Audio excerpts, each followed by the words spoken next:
C'est une jeune fille, Anne de Bretagne, qui a été éduquée pour le pouvoir. Très très jeune, elle a su qu'elle avait une forte probabilité d'assumer des charges très importantes. C'est une jeune fille sérieuse, une jeune fille qui assiste au conseil politique, qui donne son avis sur les choses. Et une fois devenue la femme de Louis XII, lors de son deuxième règne, va effectivement pouvoir exercer le rôle de régente du royaume de France.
Le château de Langeais était très important pour le mariage de Anne et Charles VIII parce que d'abord il était à mi-distance entre Paris et Nantes, donc chacun des deux époux faisait la moitié du trajet. C'était une manière de ne pas perdre la face. Et puis également c'est un château fortifié dans lequel on était sûr de ne pas être attaqué.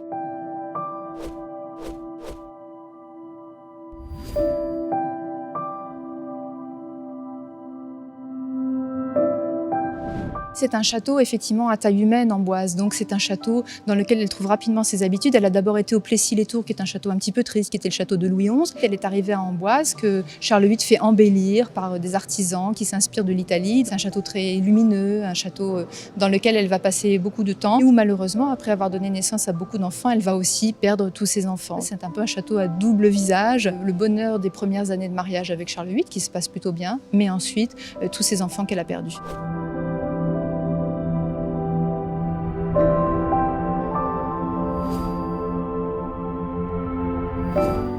Le contrat de mariage entre Anne et Charles VIII est un contrat qui a été extrêmement bien ficelé, de manière à prévoir tous les cas de figure.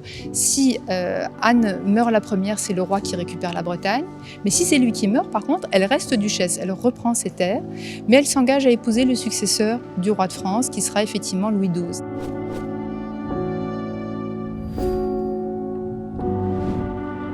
Anne se retrouve à Blois assez régulièrement, puisque c'est le château où Louis XII a vu le jour et c'est son château préféré. Donc il installe sa femme dans son château. Il va faire des aménagements pour elle d'ailleurs, pour qu'elle y soit bien, ce qui est aussi une preuve du bon attachement entre Louis et Anne de Bretagne.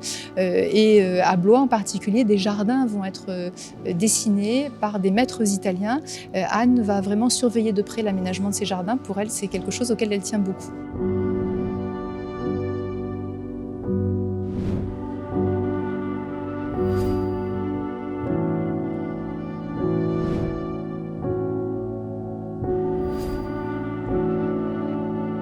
La succession de Bretagne avait été prévue. Le fils aîné de Anne serait forcément roi de France, puisqu'il était le fils du roi, mais son deuxième fils aurait la Bretagne, et donc la Bretagne resterait séparée de la France.